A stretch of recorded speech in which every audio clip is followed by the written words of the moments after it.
Mobile JKN dan Pandawa tuh apa sih, Bu? Apa aja yang bisa diubah melalui mobile JKN? Sebenarnya seberapa mudahnya sih, Bu, proses perubahan data melalui mobile JKN, dan kalau boleh dijelaskan secara singkat nih ke sobat JKN, step-stepnya seperti apa, Bu, untuk kedua kanal online tadi, Bu? Assalamualaikum warahmatullahi wabarakatuh. Selamat datang kembali di JD Podcast JKN Depok dengan saya Sally. Hari ini kita bakal membahas tema yaitu ubah data cukup pakai mobile JKN dan Pandawa saja, bisa di mana aja dan kapan aja. Oke, hari ini juga udah narasumber kita. Ada Ibu Zulma. Halo Ibu. Halo Mas Sally. Sehat ya Bu ya? Alhamdulillah Oke, sehat. sebelumnya kita perkenalan dulu Bu ke sobat JKN, boleh? Baik. Selamat pagi sobat JKN semuanya. Saya dengan Zulma, Kepala Bagian Mutu Layanan Kepesertaan. Hari ini kita podcast dengan mudah-mudahan hari ini semuanya sehat semuanya. Ya. Podcast dengan Mbak Sally dan mudah-mudahan hari ini cukup bermanfaat apa yang mungkin akan kita sharingkan semuanya. Amin. Oke Bu, langsung ya Bu nih. Kita ke temanya. Boleh Ibu dijelaskan secara singkat aja sebenarnya mobile JKN dan Pandawa tuh apa sih Bu? Jadi mobile JKN itu adalah layanan non tatap muka sebenarnya yang ada ataupun bisa diakses oleh peserta melalui handphone yang pastinya menu-menunya cukup banyak ya. Jadi layanan mobile JKN itu bisa melakukan perubahan data, penambahan anggota keluarga, termasuk dengan screening kesehatan, termasuk dengan melakukan pendaftaran baru. Nah, ini semuanya bisa di mobile JKN. Nah, sekarang Pandawa. Pandawa di sini ini juga sama sebenarnya, layanan non tatap muka yang bisa dilakukan melalui WhatsApp. Oke, berarti Nah, online juga ya Bu ya? Online juga, jadi nggak perlu lagi sebenarnya Mbak Sally di kantor cabang yang sebenarnya bisa dilakukan perubahan penambahan anggota keluarga, pendaftaran baru, termasuk dengan perubahan data. Oke, berarti salah satu inovasi ataupun gebrakan juga dari BPJS Kesehatan ya Bu ya, agar mengikuti perkembangan digitalisasi juga ya. Betul. Jadi segala macam layanan secara administratif bisa dibantu melalui online. Terus Bu, kalau sobat JKN penasaran nih, apa aja yang bisa diubah melalui mobile JKN? Yang bisa dilakukan perubahan mobile JKN itu perubahan Paskes. Pasti peserta itu bingung nih melakukan perubahan Paskes. Perubahan Paskes, perubahan identitas dari nomor handphone, email ya, alamat domisili, dan yang ketiga adalah perubahan segmen. Jadi kalau misalkan sebelumnya Mbak Sally dari PBI nonaktif beralih ke yang mau mandiri, ini bisa dilakukan melalui mobile JKN.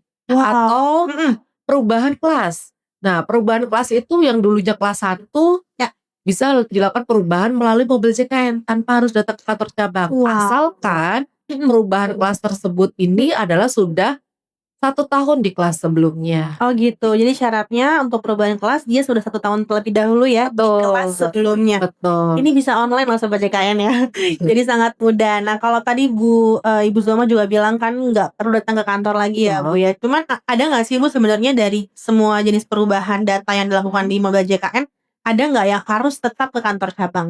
Ya, memang sebenarnya semuanya itu pasti ada ya. Ada yang tidak bisa dilayani di aplikasi mobile JKN ataupun Pandawa. Jadi ada beberapa case-case tertentu, contohnya apabila Bapak Ibu memang menemukan data tersebut ganda, gitu ya, atau yang memang membutuhkan koreksi tagihan iuran. Misalkan sudah dilakukan pembayaran, tetapi posisinya pesertanya ini ternyata double bayar ataupun melakukan pendaftaran tapi dia ganda. Nah, ini harus dilakukan perubahannya di kantor cabang. Atau memang yang pesertanya tersebut melakukan pendaftaran tapi sekarang udah pisah kakak nih, gitu. Yang sebelumnya belum menikah masih ikut orang tuanya, sekarang mau pisah kakak ataupun yang bercerai karena memiliki 2 kakak, maka itu memang harus di kantor cabang. Berarti artinya itu hanya special case ya Bu ya? Betul. Sebagian besar sudah pasti bisa by online. Betul sekali Mas Sally. Jadi nggak usah khawatir sobat JKN. Terus Bu, untuk perubahan data ini kan kita juga sudah secara online. Sebenarnya seberapa mudahnya sih Bu proses perubahan data melalui mobile JKN, dan kalau boleh dijelaskan secara singkat nih ke sobat JKN, step-stepnya seperti apa Bu untuk kedua kanal online tadi Bu? Ya, jadi pastinya ya untuk melakukan perubahan data itu satu melalui aplikasi mobile JKN. Itu stepnya pasti peserta wajib download terlebih dahulu melalui Play Store maupun App Store terlebih dahulu. Selanjutnya pada saat peserta memang belum dilakukan pendaftaran di mobile JKN, maka peserta wajib memilih daftar. Oke. dimasukkan NIK-nya, nomor teleponnya, selanjutnya ada menu-menu perubahan, pendaftaran baru, nambah anggota keluarga. Oke. Nah, itu nanti memilih untuk yang perubahan data. Selanjutnya, peserta bisa melakukan di perubahan data itu apa yang akan dilakukan perubahan, Mbak Sally. Misalkan Vaskes, maka silakan melakukan pemilihan di Vaskesnya. Oke. Itu nanti pilih di menu perubahan tersebut, pilih yang Vaskes, nanti akan muncul lagi.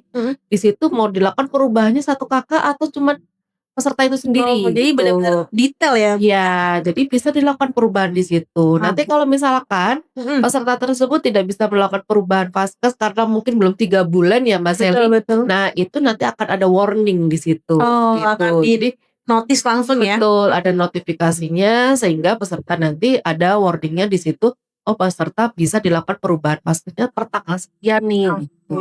Nah, Seperti itu, Mas Bu, Sally. kalau misalkan Sobat JKN ini melakukan perubahan hari ini misalnya Bu, anggaplah hari ini misalkan tanggal 1 Agustus gitu ya Bu ya. Nah, ketika dia melakukan perubahan untuk perubahan Vaskes, untuk Vaskes barunya itu akan aktifnya kapan Bu? Ya, untuk perubahan Vaskes dan perubahan kelas itu bisa berlaku di tanggal 1 bulan berikutnya. Oh, jadi bukan langsung ya? Betul, Harus betul. diketahui nih Sobat JKN. Ya, dan di Mobile JKN itu ada notifikasinya, Mbak. Oh, Jadi oke. updatingnya itu per tanggal berapa. Nah, itu juga harus dibaca ya Sobat JKN. Nah, berdasarkan apa ya yang lagi marak terjadi kan banyak Sobat JKN mungkin khawatir ya Bu ya. Segala sesuatu yang dilakukan by online kan biasanya ada kekhawatiran data ya Bu. Betul. Nah, kira-kira dari BPJS Kesehatan sendiri tuh ada nggak menjamin bahwa keamanan data peserta yang melakukan perubahan tersebut akan aman secara online ini Bu? Ya, jadi justru sekarang itu keamanan data itu peserta bisa melakukan perubahan itu secara mandiri. Oke. Di mana di aplikasi Mobile JKN itu ada namanya untuk keamanan menggunakan PIN. Jadi melakukan perubahan data itu peserta wajib menginput PIN-nya berapa gitu. Jadi kalau PIN pastinya peserta tersebut yang tahu hanya peserta ya. Atau sekarang sudah canggih lagi nih Mbak Sally, sudah ada face recognition. Jadi ya keamanannya menggunakan wajahnya masing-masing. Seperti itu.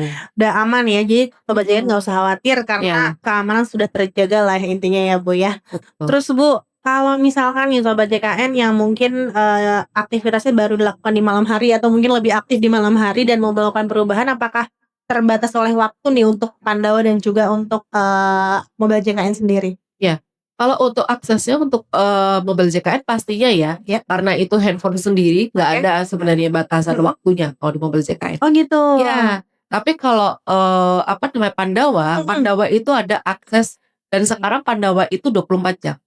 Oke, Gitu. 24 Ya, jam. 2025 ini Pandawa itu 24 jam. Jadi bisa diakses kapanpun dan dimanapun, hari Sabtu, Minggu itu bisa 24 jam. Wah, best Lebih ya Bu ya. Best tuh Lebih teman-teman. dimudahkan semuanya. Iya. Jadi bisa diakses kapan aja untuk Mobile JKN dan juga Pandawa ya. Gak usah khawatir. Nah Bu, kalau misalkan Sobat JKN masih pengen banget informasi-informasi lebih detail lagi tentang tata cara perubahan, itu bisa mendapatkan informasi resminya di mana Bu kira-kira? Satu melalui website website BPJS Kesehatan. Yang kedua bisa mengakses juga di Care Center 165 atau peserta juga bisa, sebenarnya kami juga menitipkan flyer-flyer itu di puskesmas maupun di kecamatan. Gitu. Ya, nanti bisa di-share atau di IG BPJS Kesehatan ya. Yang resmi ya, betul. akun resminya. Wow. Tuh Sobat JKN gak usah khawatir ya, kita udah memberikan banyak sekali akses ya Bu ya, secara online dan mengikuti digitalisasi juga yang berkembang. Nah terakhir Bu, sebelum kita tutup podcast kita hari ini, ada gak Bu pesan atau mungkin yang ingin disampaikan ke Sobat JKN agar mungkin Sobat JKN lebih memanfaatkan segala sesuatu by online ini lebih optimal lagi Bu? Silakan Bu. Baik, terima kasih Mas Sally. Dan untuk sahabat JKN pastinya layanan itu cukup mudah ya, sekarang dimudahkan semuanya. Betul. Dan semuanya serba digitalisasi. Harapan kami sebenarnya peserta pastinya lebih dimudahkan dan semua serba ada di genggaman di handphone. Jadi semuanya layanan administrasi maupun informasi maupun pengaduan peserta bisa mengakses melalui handphonenya masing-masing, baik melalui Pandawa ataupun di Mobile JKN. Sehingga peserta tersebut tidak menyita waktunya sebenarnya ya untuk datang ke kantor cabang.